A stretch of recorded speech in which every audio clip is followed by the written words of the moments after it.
بادشاہ کی طرح انصاف کا مزاج بھی شاہانہ و زود رنج ہے۔ خوش ہوا تو پھکڑ لطیفے پہ جاگیر بخش دی، ناخوش ہوا تو بار دیگر وہی پھکڑ لطیفہ سنانے پہ مسخرے کی گردن اڑا دی۔ پھر ایسے واقعات عوام میں لطائف کی صورت سفر کرتے ہیں۔ نظام سے متعلق جتنے بھی لطائف ہیں وہ طاقت کی پیروڈی کے سوا کیا ہیں؟ مثلاً بہت سال پہلے ملک عجم میں سرسری سماعت کی ایک عدالت میں چوری کا مقدمہ پیش ہوا۔ ملزم نے اپنی صفائی دینا شروع کی۔ کچھ دیر بعد جج صاحب نے پہلو بدلتے ہوئے کہا، عدالت کے پاس لامتناہی وقت نہیں، آپ اگلے 10 منٹ میں بیان مکمل کر لیں، ہمیں سزا بھی سنانی ہے۔ ایک دفعہ کا ذکر ہے کہ ملک شام میں کوئی لال بھجکڑ قاضی بن گیا۔ اس نے رعایا کو فوری انصاف فراہم کرنے کی یہ ترکیب نکالی کہ مدعی اور مدعا علیہ کو آمنے سامنے کھڑا کیا جاتا اور قاضی صاحب اپنی شہادت کی انگلی دونوں کی جانب باری باری اٹھاتے ہوئے کہتے، اکڑ بکڑ بمبے بو 80 90 پورا 100۔ جس پہ 100 ختم ہوتا وہی مجرم قرار پاتا۔ سینکڑوں برس پہلے ملک چین میں کسی پہاڑی چشمے پہ بھیڑ کا بچہ پانی پی رہا تھا۔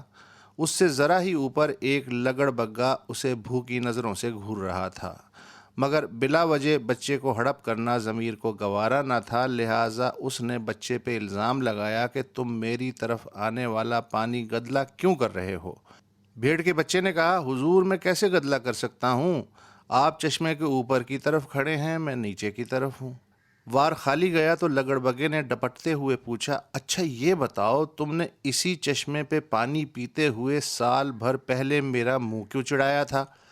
بچے نے کہا، حضور میری تو عمر ہی ابھی 6 ماہ ہے، میں سال بھر پہلے یہ گستاخی کیسے کر سکتا تھا؟ لگڑ بگے نے خجالت چھپاتے ہوئے کہا، اچھا وہ تم نہیں تھے، پھر وہ یقیناً تمہارا باپ ہوگا، تمہاری شکل ہو بہو اسی جیسی ہے، لہٰذا تم بھی کبھی نہ کبھی میرا منہ ضرور چڑھاؤ گے۔ اس جواز کے تحت لگڑ بگا بھیڑ کے بچے کو ہڑپ کر گیا۔ سنا ہے سندھ میں کوئی وڈیرا جہان خان نامی گزرا ہے، اس کے فیصلوں آج تک سندھ میں ضرب المثل کے طور پہ زبان زد عام ہیں۔ پچھلے 3 دن سے میری نیند اڑ چکی ہے، کیونکہ میرے ایک جاننے والے نے مجھ سے تحریری وعدہ کیا ہے کہ وہ میرا اپارٹمنٹ 30 جنوری 2018 تک 50 لاکھ روپے میں خرید لے گا۔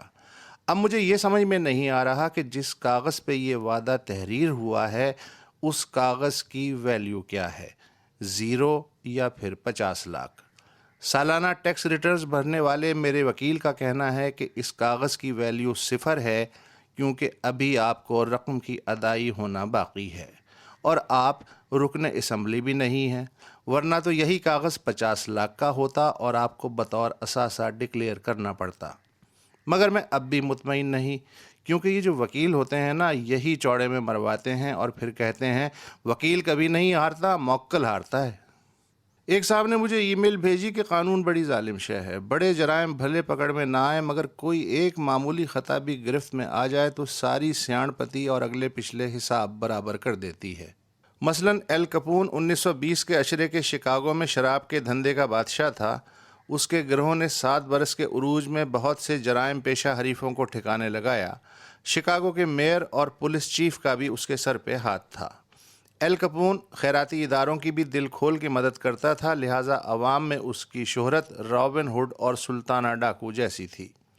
پھر ایک روز ایل کپون کو کسی قتل یا شراب کے غیر قانونی دھندے کی پاداش میں نہیں بلکہ ٹیکس چوری کے الزام میں دھر لیا گیا اور عدالت نے 11 برس کے لیے جیل بھیج دیا۔